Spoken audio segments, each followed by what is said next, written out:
Hi நண்பா நண்பீஸ். இன்னைக்கு என்ன பார்க்கலாம்னா, கவர்மெண்ட் எம்ப்ளாயி டீச்சர்ஸ்க்குலாம் ஒரு மிகப்பெரிய நிம்மதி பெருமூச்சு விடுற மாதிரி ஒரு முக்கியமான அப்டேட் பார்த்தீங்கன்னா, சுப்ரீம் கோர்ட்லேருந்து வந்திருக்கு.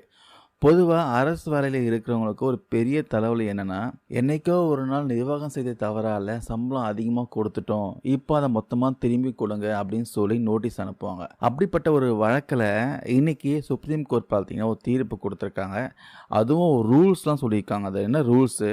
முக்கியமா உயர்நீதிமன்றம் போட்ட விசித்திரமான ஒரு உத்தரவை ரத்து செஞ்சு சுப்ரீம் கோர்ட் வந்து என்ன தீர்ப்பு கொடுத்துருக்காங்க, அது என்ன, இதனால யாருக்கெல்லாம் என்ன நன்மை கிடைக்க போகுது, எல்லாமே டீட்டெயிலாக பார்க்கலாம். முதல்ல இந்த வழக்கை எப்படி ஆரம்பிச்சது பார்த்தா, பள்ளி கல்வித்துறையில் ஒரு டீச்சர் பார்த்தீங்கன்னா ஊதிய குழு நிர்ணயத்தினப்போ தவறுதலாக தர ஊதியம் வந்து கொஞ்சம் அதிகமாக நிர்ணயம் பண்ணிட்டாங்க.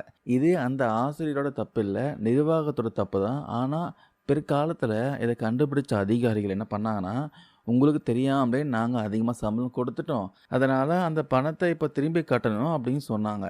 இதை எதிர்த்து உயர்நீதிமன்றத்தில் பார்த்தீங்கன்னா வழக்கு தொடர்ந்துருக்காங்க அந்த ஆசிரியர் தரப்பில்.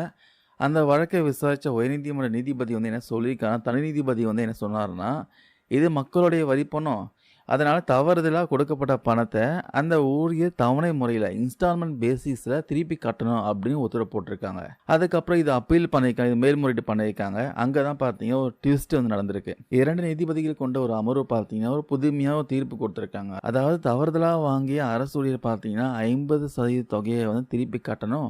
மீதி 50% தொகை பார்த்தீங்கன்னா யார் தப்பு கணக்கு போட்டாங்களோ அந்த ஊதிய நிர்ணய அதிகாரி கிட்ட இருந்து வசூல் செய்யணும் அப்படின்னு அதிரடியாக ஒரு தீர்ப்பு கொடுத்துருக்காங்க. இது அரசு ஊழியர்கள் மத்தியில் பார்த்தீங்கன்னா பெரிய அதிர்ச்சியை ஏற்படுத்தியிருக்கு. இப்போ இதை எதிர்த்து தான் பாதிக்கப்பட்டவங்க உச்சநீதிமன்றத்தை வந்து அப்ரோச் பண்ணியிருக்காங்க. இந்த வழக்கை விசாரித்த உச்சநீதிமன்றம் மதுரை உயர்நீதிமன்றம் சொன்ன அந்த 50:50 ஃபார்முலாவை ஒத்துக்கவே இல்லை.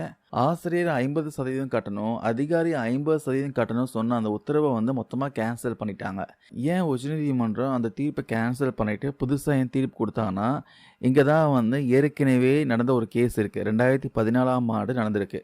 அந்த கேஸ் பேஸ் பண்ணி தான் இந்த உத்தரவு வந்து போட்டிருக்காங்க. அந்த கேஸில் கொடுத்த ஜட்ஜ்மெண்ட் பார்த்தீங்கன்னா கவர்மெண்ட் எம்ப்ளாயீஸ்க்கு ஒரு பாதுகாப்பு கவசம் மாதிரி இருந்துச்சு. உச்சநீதிமன்றம் ஏற்கனவே தெளிவாக இதுக்கான கைட்லைன்ஸ் வந்து கொடுத்துருக்காங்க. அதன்படி வந்து குரூப் சி குரூப் டி ஊழியர்கள், அதாவது குரூப் சி குரூப் டி ஊழியர்கிட்ட இருந்து தவறுதலாக கொடுத்த சம்பளத்தை திரும்ப பிடிக்கக்கூடாது, ஃபர்ஸ்ட் ரூல்ஸ். ரெண்டாவது கைட்லைன்ஸ் பார்த்தீங்கன்னா 5 இயர் ரூல்ஸ், அதாவது ஊதியம் நிர்ணயம் செஞ்சு 5 வருஷத்துக்கு மேலே ஆகியிருந்தால் அந்த பணத்தை ரெக்கவரி செய்யக்கூடாது. மூணாவது கைட்லைன்ஸ் பார்த்தீங்கன்னா ரிட்டையர்மெண்ட்டு, ஓய்வு பெறும் இன்னும் 1 வருஷம் தான் இருக்குது, அல்லது ஏற்கனவே ஓய்வு பெற்றுட்டாங்க அப்படின்னா அவங்க கிட்ட இருந்து பணத்தை பிடிக்கக்கூடாது. இந்த கைட்லைன்ஸ் இந்த ரூல்ஸ்லாம் மீறி தான் பார்த்தீங்கன்னா அந்த உயர்நீதிமன்றம் உத்தரவு இருந்ததுனால உச்சநீதிமன்றம் பார்த்தீங்கன்னா அதை கேன்சல் பண்ணிட்டாங்க.